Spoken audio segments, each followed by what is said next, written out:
인간을 어떻게 규정하는가, 그거는 뭐 사람마다 다 틀릴 거예요.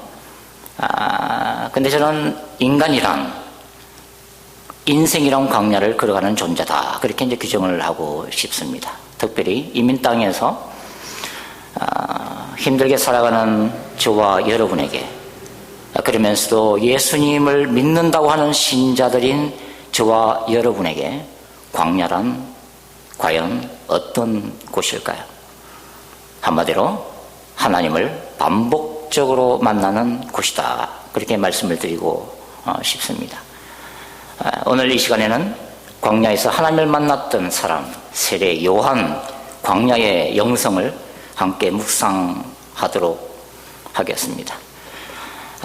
여러분, 구약의 마지막 선지자 말라기로부터 신약 시대가 열리기까지 한 400년의 공백이 있습니다. 하나님의 선지자가 나타난 적이 없습니다. 천사들도 나타난 적이 없습니다. 그래서 하늘의 문이 닫혀 있었던 시기다, 그렇게 부릅니다. 그런데 이 하늘의 문이 언제 열리냐면 예수 그리스도의 탄생 고지를 천사 가브리엘이 마리아에게 전하기 6개월 전, 바로 샤가라 제사장에게 천사 가브리엘이 찾아와서 세례 요한이라는 아들이 태어날 것임을 고지하는 그 순간부터 하늘 문이 열리기 시작합니다. 하나님의 계시가 임했단 말이에요. 하나님의 메시지가 임했단 말이에요. 이 세례 요한의 탄생 고지는 세례 요한이 이 땅에 존재해야만 했던 이유를 정확하게 말해주고 있습니다.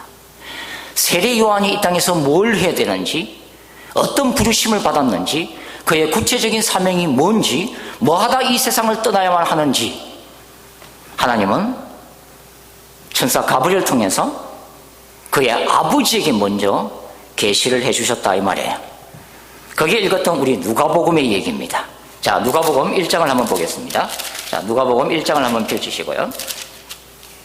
자, 누가복음 1장 15절, 16절, 17절을 같이 읽겠습니다. 누가복음 1장 15, 16, 17을 같이 읽겠습니다. 시작. 이는 저가 주 앞에 큰 자가 되며 포도주나 소주를 마시지 아니하며 모태로부터 성령의 충만함을 입어 이스라엘 자손을 주 곧 저희 하나님께 많이 들어오게 하겠습니다. 제가 또 엘리야의 심령과 능력으로 주 앞에 앞서가서 아비의 마음을 자식에게 거스르는 자를 의인의 설계에 들어오게 하고 주를 위하여 세운 백성을 예비하리라. 이게 바로 세례 요한의 디바인 콜링이에요. 거룩한 부르심. 세례 요한의 데스티니예요. 사명입니다. 그러니까 아버지 샤가라는 자기 아들 세례 요한이 어떤 인생의 목적을 가지고 이 땅에 태어났는가 하는 걸 천사 가브리엘을 통해서 듣게 된 거예요.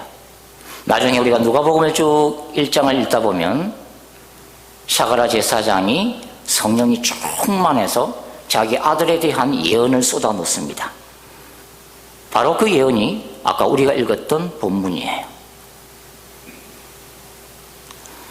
세례 요한은 신적인 부르심을 받습니다. 사명을 받습니다. 그러나 그 사명이 그냥 자동적으로 이루어지는 것은 아닙니다.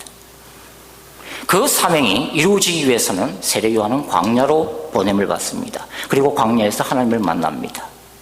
하나님을 만나서 자신의 인생의 목적이 뭔지를 구체적으로 말씀을 통해서 받습니다. 그리고 자신의 소명에 대한 적극적인 의지를 가지고 결단하는 연단의 장소가 필요했던 것입니다. 그곳이 광야입니다. 저와 여러분도 마찬가지예요. 예수 그리스도를 믿는 그 순간부터 하나님은 우리를 통해서 하실 일들이 있습니다. 주님은 저와 여러분 각자를 향한 독특한 부르심이 있습니다. 구체적인 사명이 있습니다. 하나님은 그것을 저와 여러분을 통해서 이루시기를 원하는 거예요. 그 사명을 알기 위해서는 우리는 광야로 보냄을 받습니다. 그 힘들고 그 고독하고 그 처절한 광야 가운데 우리는 하나님을 만나게 되는 것입니다. 하나님의 음성을 듣는 거예요. 나의 소명이 뭔지, 나의 부르심이 뭔지를 정확하게 깨닫는 그 광야로 보냄을 받는다 하는 것입니다. 그래서 저와 여러분들이 광야에 있는 것입니다. 여러분, 비전이라고 하는 것은 내가 만들어낸 걸 비전이라고 부르지는 않습니다. 내가 뭘 하고 싶어서 내 야망으로 내 인생에서 내가 이것을 반드시 하겠다, 그게 비전이 아니에요. 하나님의 비전은 내 속에서 나오는 게 아니고 하늘에서 오는 것입니다. 그게 불신자들과 신자들의 근본적인 차이입니다. 불신자들은 자신의 인생의 계획을 짭니다. 자신의 비전을 자신이 만듭니다. 그러나 하나님의 사람들은 그 비전이 우리 내부에서 나오는 것이 아니라 하나님으로부터 오는 거예요.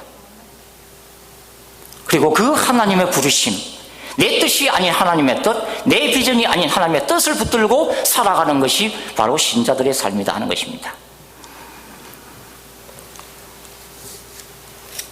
우리는 그 비전을 어디서 발견하게 되는가?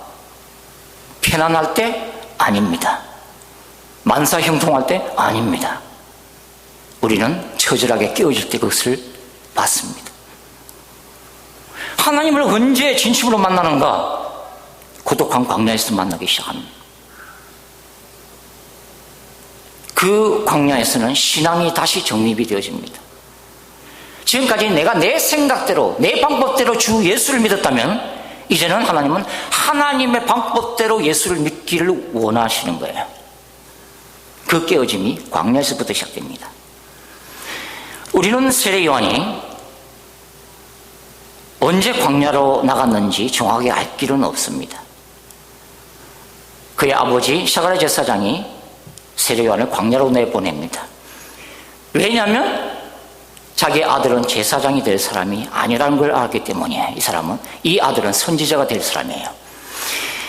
여러분, 예수님 당시에 아버지가 제사장이면 아들도 제사장이에요. 왜냐하면 세습제거든요. 그러니까 세례 요한이 타고난 그 육신적인 자리는 선지자가 아니라 뭐예요? 제사장이에요. 그는 예루살렘 성전에서 근무해야만 했던 사람이에요. 근데 그의 사역지가 유대 광야로 변해요. 요단 강가로 변한단 말이에요. 여러분, 한번 생각해 보십시오. 세례 요한이 10대, 20대에 유대 광야로 나가는데 광야에서 세례 요한이 뭘 했겠어요? 찬이슬이 내리는 그 새벽에 세례 요한이 뭘 기도했을까요?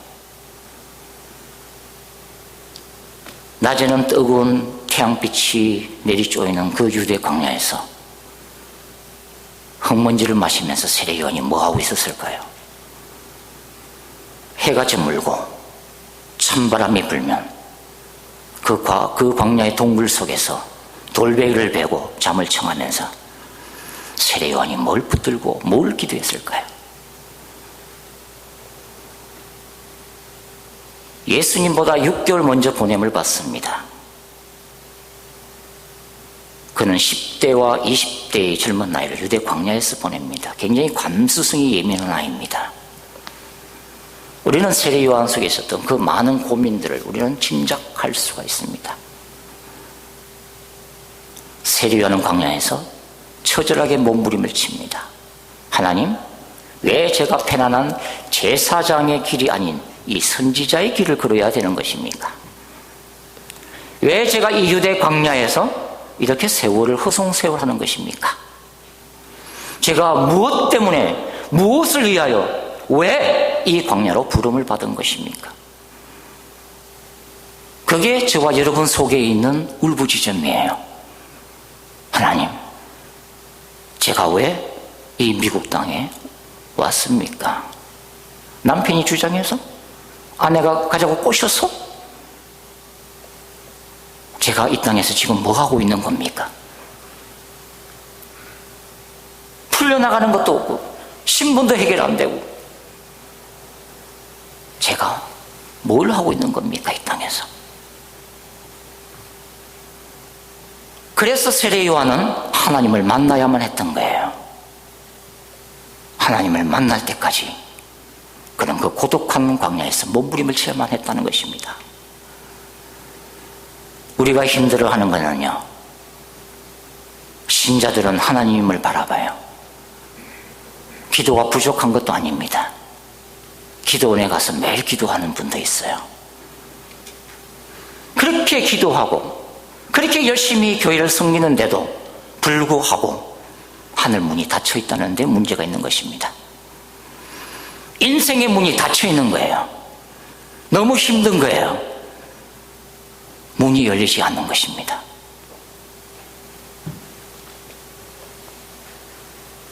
하나님의 때와 우리가 원하는 때가 너무 달라요. 내가 내 인생이 풀려나가는 그 방식, 그 기도하는 방식과 하나님이 나에게 역사하는 방법이 너무 다른 거예요. 그래서 힘든 거예요.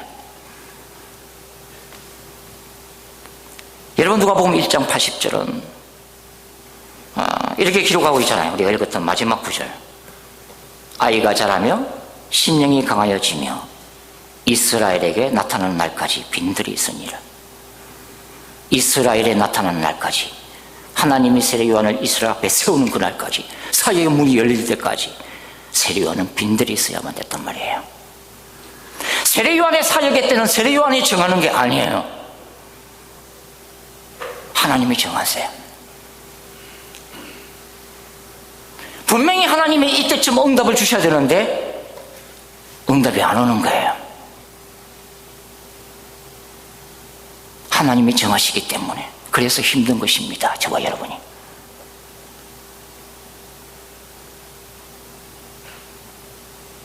그러나 한 가지는 기억하십시오. 주님은 참 정확하신 분이에요. 많은 세월을 눈물 흘리면서 광야에서 지나고 난 다음에 하나님이 하늘의 문을 열고 사역의 문을 열고 인생의 문을 열고 축복의 문을 열었을 때 왜 하나님이 그 오랜 세월을 하나님 앞에 통곡하며 기도하며 기다리게 하셨는지 그때 깨달아요.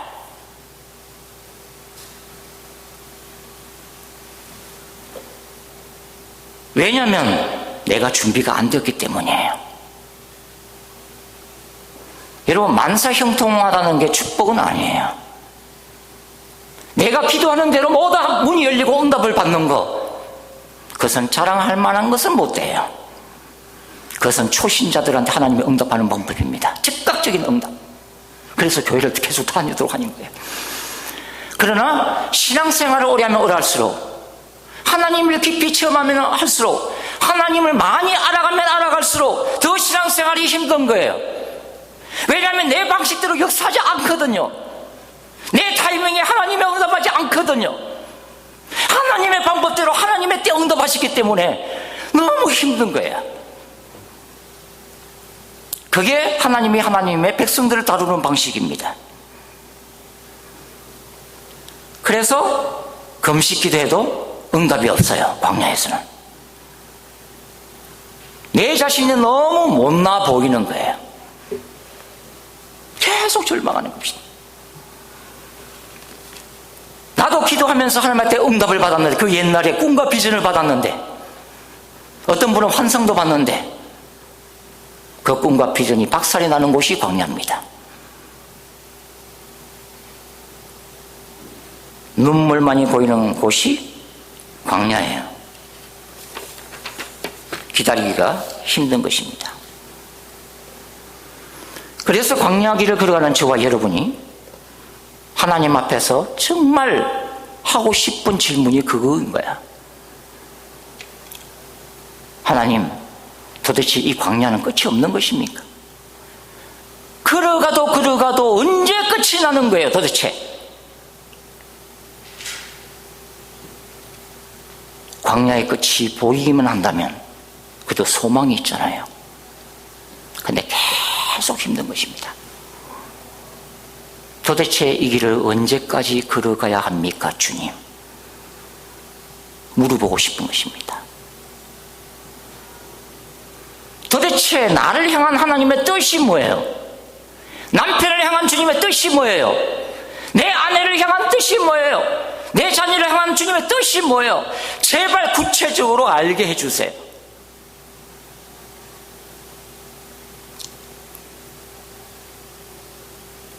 여러분들이 울부짖을 때 어느 날 순간 귀에 들리는 목소리로 주님이 사랑하는 아들아, 사랑하는 딸아, 너를 향한 뜻은 말이야 바로 이거야 라고 말씀해 주시면 얼마나 좋겠어요.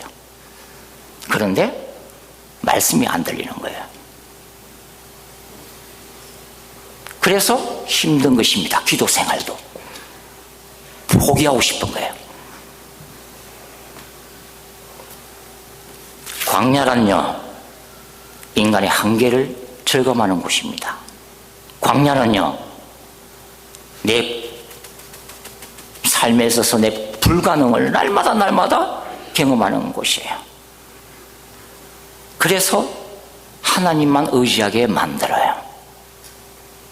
철저하게 하나님만 바라보게 만드는 곳이 광야입니다. 하나님이 인도해 주시지 않으면 광야에서 다 죽어요. 신자는 힘들어도 내가 하나님을 끝까지 바라본다면 광야에서 죽지 않습니다. 힘들 뿐이지 절대로 죽는 일은 없어요.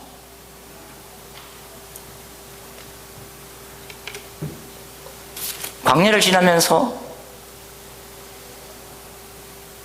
많은 신자들에게 오는 시험은 하나님에 대한 목마름이 사라져버린다는 것입니다. 갈급함이 사라져버려요. 너무나 힘든 상황이 계속되기 때문에 그래요. 열심히 기도하고 뭔가 울부짖으면 응답이 있어야 되는데 응답이 없기 때문에 다 내려놓은 거예요. 그래서 내가 교회를 다녀도 열정이 사라져요. 머리를 채우는 것은 앞날에 대한 두려움, 걱정, 근심밖에 없는 것입니다. 여러분, 세례 요한은 그 광야에서 처절하게 하나님을 기다립니다. 세례 요한은 두루마리 성경책을 읽습니다. 구약 성경을. 그러던 어느 날 세례 요한이 이사야 40장을 읽고 있었습니다. 이사야 40장이 세례 요한을 치고 지나갑니다. 세례 요한의 영혼을 뒤흔드는 말씀이 세례 요한에게 임합니다. 자, 누가복음 3장을 보겠습니다. 누가복음 3장 1절과 2절 말씀 같이 한번 읽어보겠습니다. 누가복음 3장 1절과 2절 같이 읽겠습니다. 시작.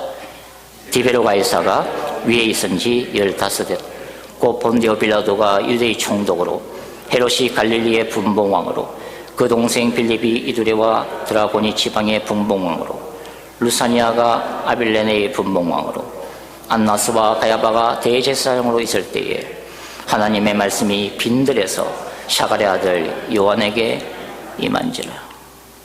하나님의 말씀이 빈들에서 샤갈의 아들 요한에게 임한지라.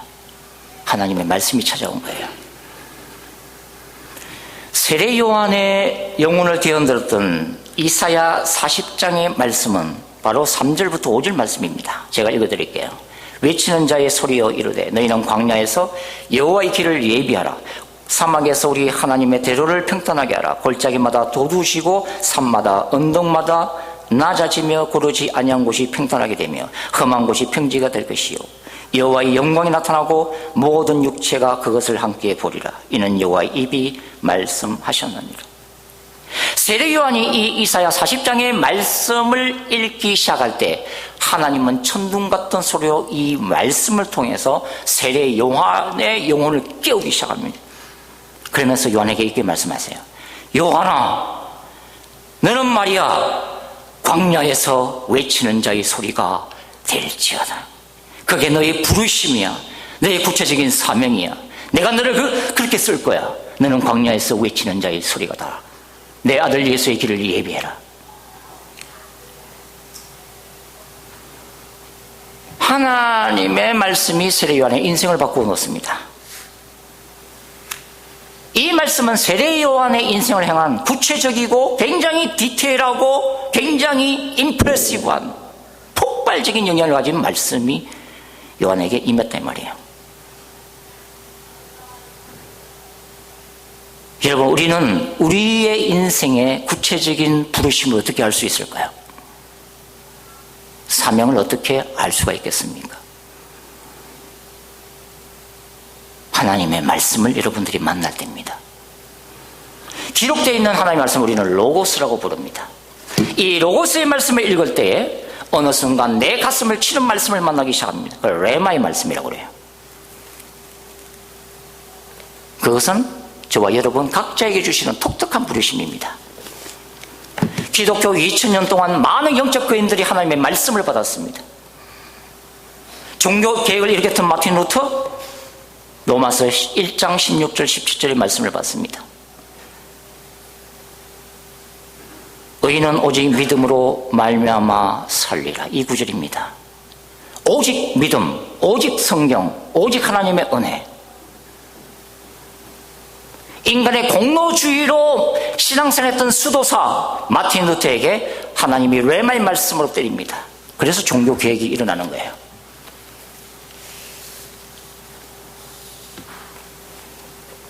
레마의 말씀은 저와 여러분을 향한 하나님의 비전입니다.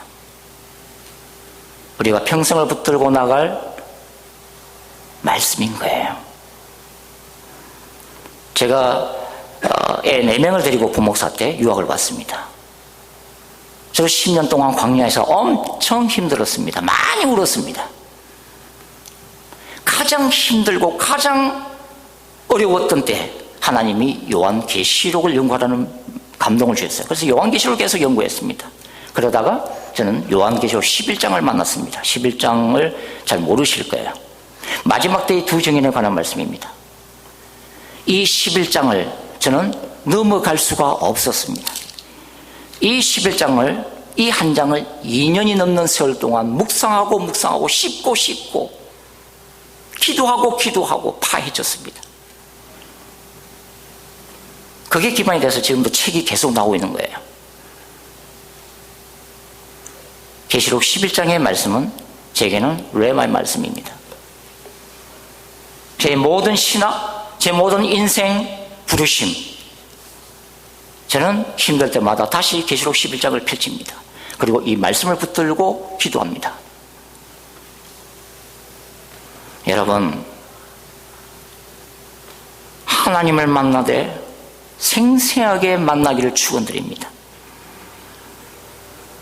광야에서 하나님을 만나기를 목말라 하고 하나님을 만나고 그분의 입에서 나오는 레마의 말씀을 받으십시오.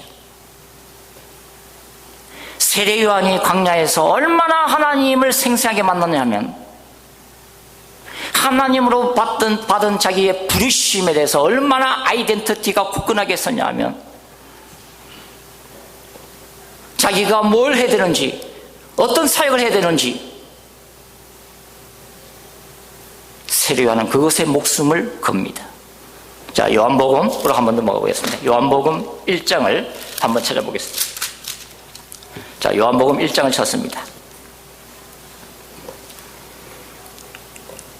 요한복음 1장 19절부터 23절.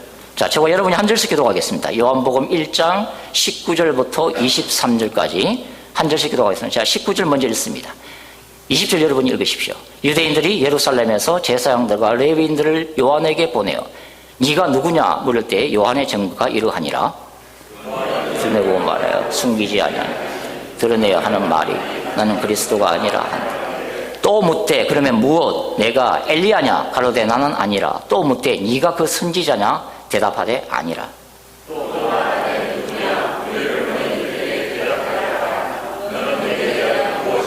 23절 같이 읽습니다. 시작. 가로되 나는 선지자 이사야 말과 같이 주의 길을 곱게 하라고 광야에서 외치는 자의.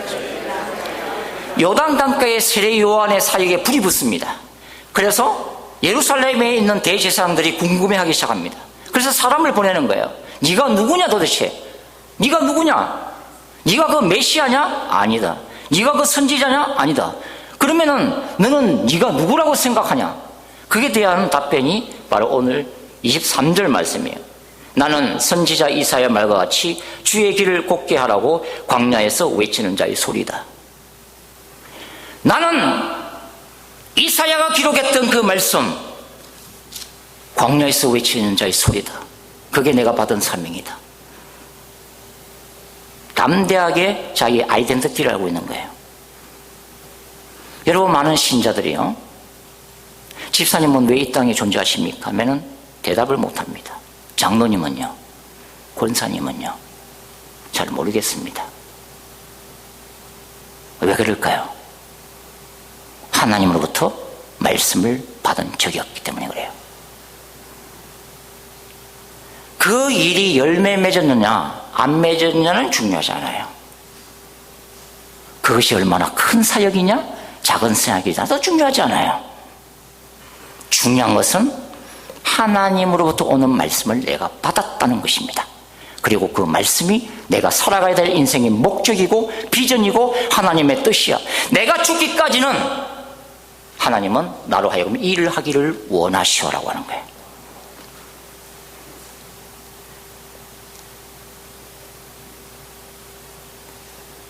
여러분, 우리 모두에게는 각자의 광야가 있습니다. 삶의 힘든 광야가 있어요. 사역자들은 사역에 황량한 빈들이 있습니다. 우리 모두는 한 번쯤은요, 피눈물을 뿌려본 사람들이에요. 인민생활 하면서. 그렇기 때문에 많은 이 신자들 가슴 속에 상처가 그렇게 많은 거예요. 내가 한국에서는 잘났는데 이 땅에 와서 되는 것도 없고 열매도 없고 하는 것마다 실패고, 그래서 상처가 많다는 것입니다. 그러니까 그게 우리 자신을 향한 분노가 있는 거예요. 내가 못나서 자신을 향한 분노는 나중에 하나님을 분노하는 거예요. 하나님이 왜 나를 이 땅으로 보내셨어? 잘 나가던 인생을 왜? 하나님에 대한 분노가 있는 것입니다.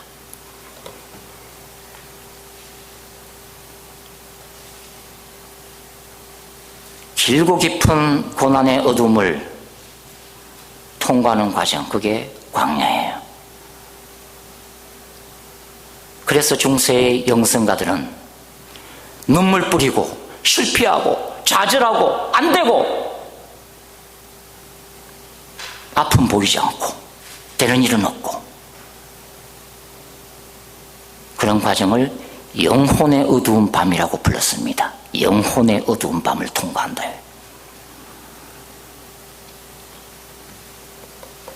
누군들 고난을 좋아하는 사람이 어디 있겠어요? 시련을 좋아하는 사람이 어디 있겠어요? 실패를 좋아하는 사람이 어디 있겠어요? 근데 하나님은 그렇게 하실 수밖에 없다는 것입니다. 왜냐하면요, 깨어지지 않고서는요 축복을 부어줄 수가 없기 때문입니다. 우리 각자가 신앙생활을 참 잘하고 있는 것 같지만요, 나 같은 목사도 마찬가지예요. 그러나 아니에요. 주님 보시기에는 껍데기인 거예요. 하나님을 한 번도 깊이 만나본 적이 없기 때문에 그렇습니다. 그냥 교회만 왔다 갔다 하면 그렇게 신앙생활하는 줄 알았어요. 그러나 신앙생활은 그게 아니에요. 예수를 깊이 체험하지 않으면, 깨어지고 눈물 흘리고 통곡하고 울부짖는 가운데 내가 하나님을 만나지 않으면 물과 성령을 거듭난 게 아니에요. 그게 무서운 것입니다. 깨어지지 않은 상태에서 축복을 부어주면 그건 저주예요. 내가 기도도 안 하고 아무것도 안 했는데 만사 형통하고 잘 풀린다. 그거는요, 초심자들은 그래요. 그러나 신앙생활을 오래 해서 하나님은 그렇게 다루지 않습니다. 굉장히 혹독하게 다루십니다. 왜냐하면 그 영혼을 정금같이 만들기 위해서요. 모든 죄의 찌꺼기들을 고난의 연단의 불을 통해서 다 불태우고 주님 앞에 그 영혼이 아름다운 거룩한 신부로 세우기 위해서요. 우리 같은 목사들은 사역이 중요하거든요. 교회를 개척하고 크게 만드는 거 중요해요. 선교하는 거 중요해요. 그러나 주님은 그보다 더 중요한 게 있어요. 바로 우리 자신이에요. 아무리 세계적인 사역을 해도 내가 물과 성령으로 거듭나지 않으면, 내 영혼의 핏줄 속에 십자가의 보혈이 없으면, 내가 정말 예수를 만나고 내가 처절한 죄인이라는 것을 한 번도 인식하지 않은 영혼은 죄송합니다, 구원받지 못한 영혼이에요. 주님 앞에서는 인생의 축복이 중요한 것도 아니고 사역이 중요한 것도 아니고 그 영혼 구원이 더 중요한 거예요. 하나님의 나라에 들어가야 되기 때문에 그래요. 천국에 들어가야 되기 때문에 그래요. 그래서 혹독하게 다루십니다.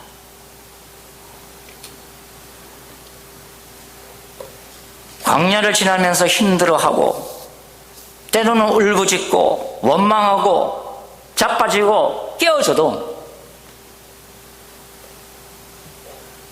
그러나 그 광야를 우리는 걸어가야만 한다는 것입니다. 중요한 것은 다시 신앙생활을 시작해야 된다는 것입니다.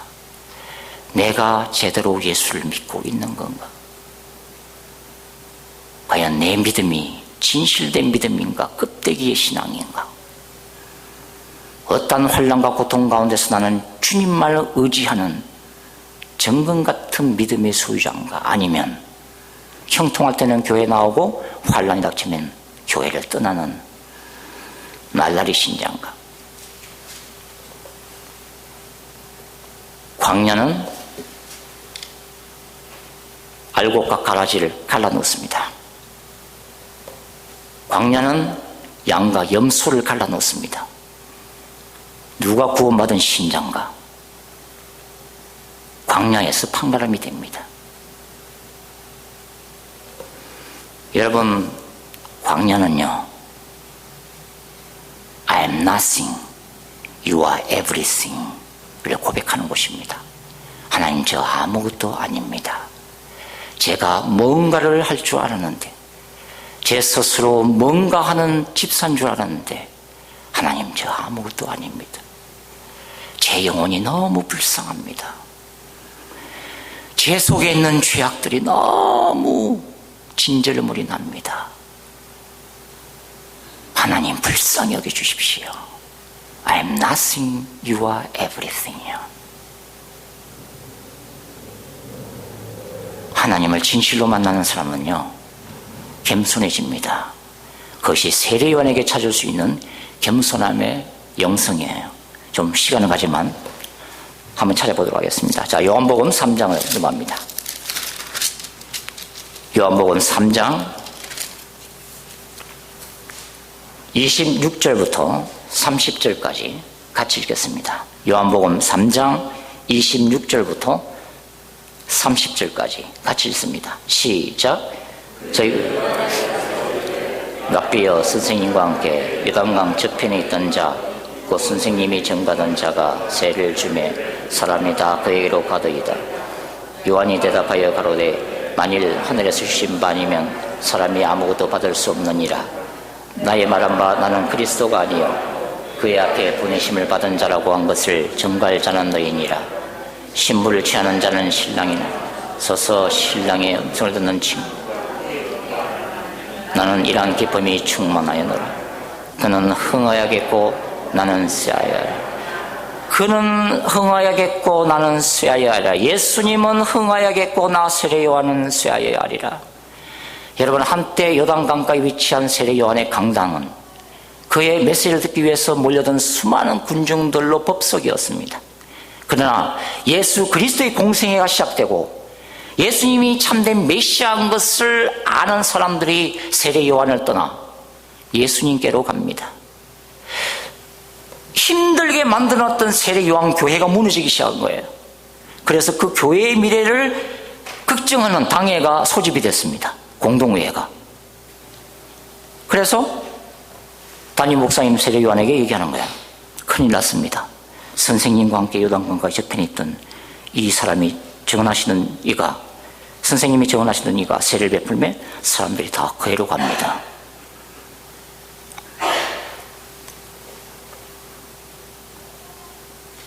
다운이의 어느 목사님이 교회를 개척해서 참 부흥되기 시작할 때 어느 날 갑자기 혜성과 같이 나타난 더 능력이 있는 종이 교회를 개척해서 이 지역에 있었던 사람들이 다 그쪽으로 가네요.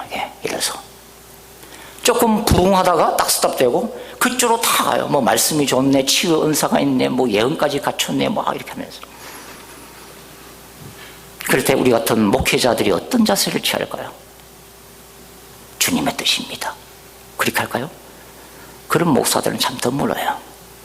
우리는 분노합니다. 주님, 도대체 제 사역을 도와주시는 겁니까? 많은 겁니까?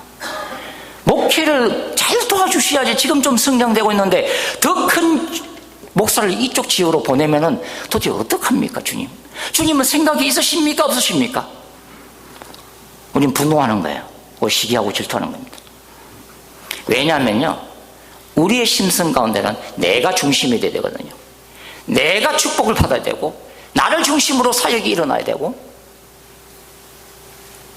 내가 중심에서 되고, 늘 그 이름이 드러나야 되고.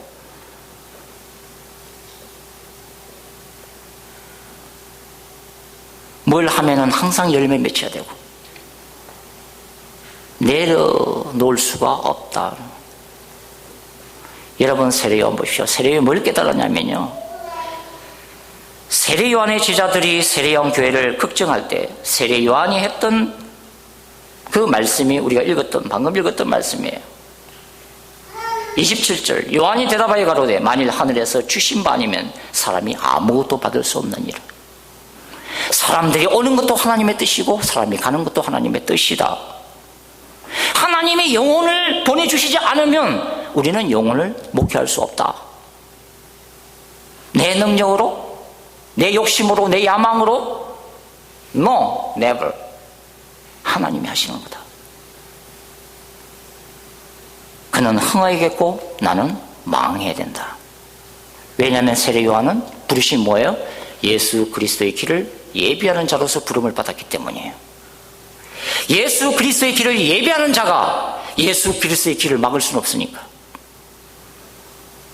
예수님의 공생의 역사의 무대가 펼쳐지면 세례 요한은 역사의 무대 뒤로 물러나야 하는 것을 알았던 사람이에요. 얼마나 훌륭해요. 나서야 될 때와 물러설 때를 정확히 알았던 사람이 세례 요한입니다.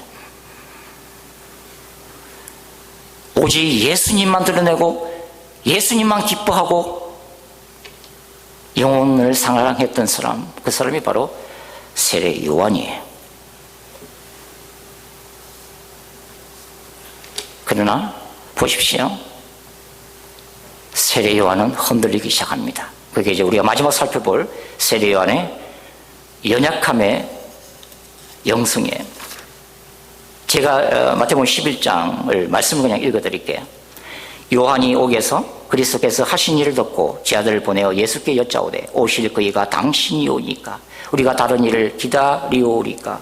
예수께서 대답하여 이르시되 너희가 가서 듣고 보는 것을 요한에게 알리되 맹인이 보며 못 걷는 사람이 걸으며 나병 환자가 깨끗함을 받으며 못 듣는 자가 들으며 죽은 자가 살아나며 가난한 자에게 복음이 전파된다라.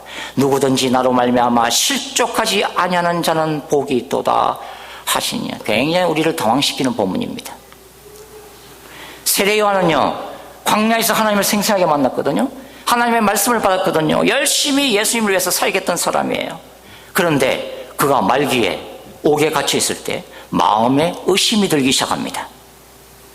정말 내가 전가했던 저분이 참된 메시아가 맞는가? 그래서 자기 제아들을 보내서 그걸 확인을 하는 장면이에요.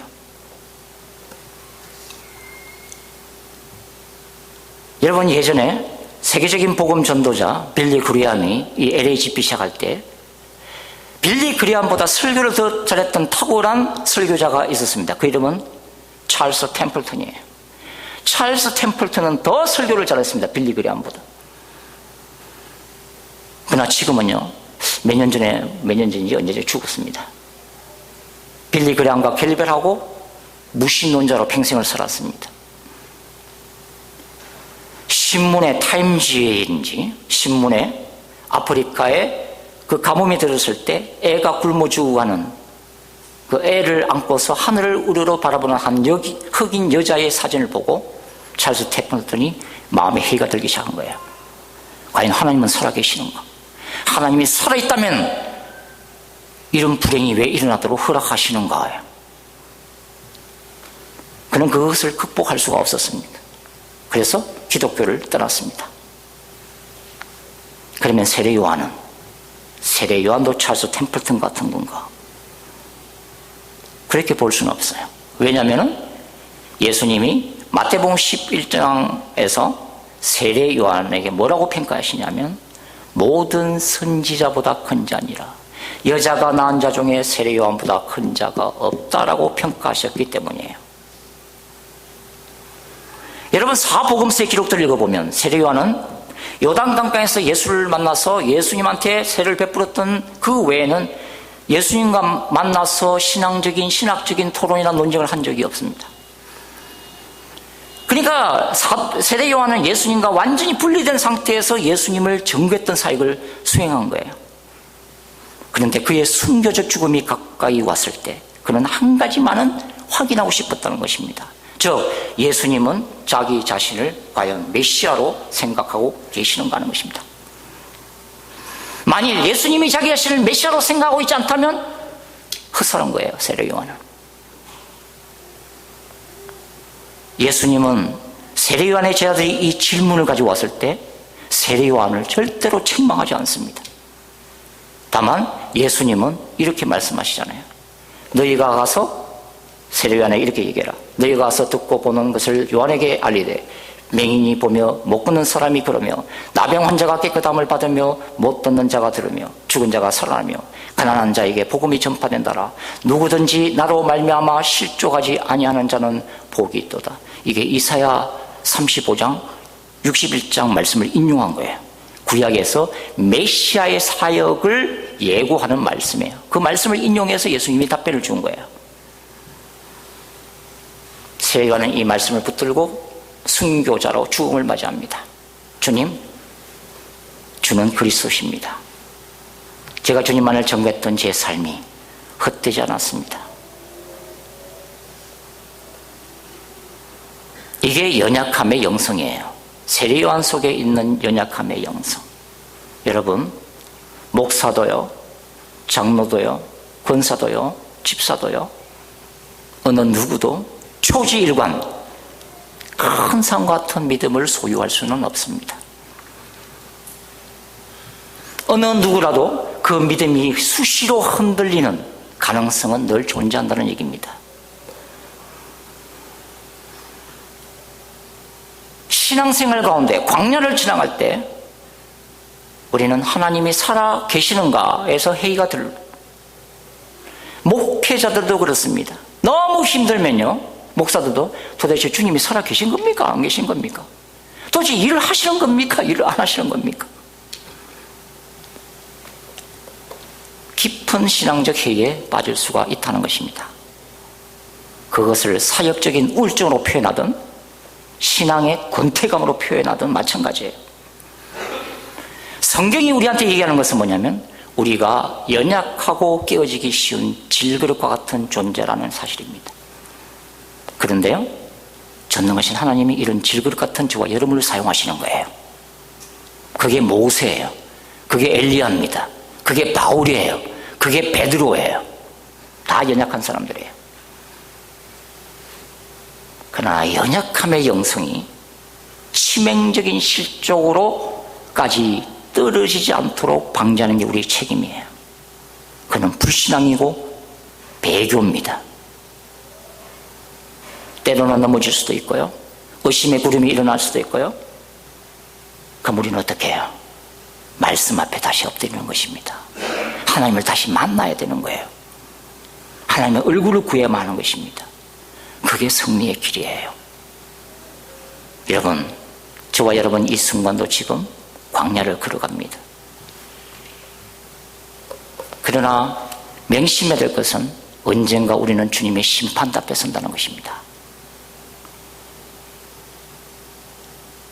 제가 어릴 때 여기 계신 분들 중에서 50 넘으신 분들은 혹시 알고 계실지도 몰라요. 땅 따먹기 게임이라는 게 있어요. 돌을 3번 딱 튕겨가지고 이렇게 집을 짓는 거예요. 자기 땅을 계속 확보해 나가는 거예요. 그런 게임이 있었어요. 그거는 돌만 가지고 하루 종일 놀 수 있는 게임이에요. 여러분들 오늘 가서 한번 해보시기 바랍니다. 아주 재밌어요. 근데 애들이 하루 종일 이거 땅 따먹기 하다가 해가 지잖아요. 그러면 엄마들이 시골에서 이제 밥을 짓기 시작하는 거예요. 그래서 마을마다 동네마다 그 굴뚝에서 모락모락 이제 연기가 올라와요. 그러면 엄마들이 애들을 찾아 놨습니다. 길동아 와서 밥 먹으라. 그러면 애들은 어떻게 할까요? 미련 없이 훌훌 털고 일어납니다. 아무리 많은 땅을 확보했던 관계없어요. 엄마가 부르면 쫓아갑니다. 여러분, 우리는 인생이 이렇습니다.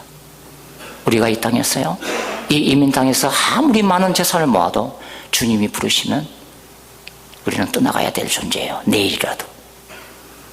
이 땅에서 아무리 많은 지식을 쌓고 아무리 많은 권력을 가져도 하나님이 부르시면 두 손 들고 가야 할 존재가 광야를 걸어가는 저와 여러분이에요.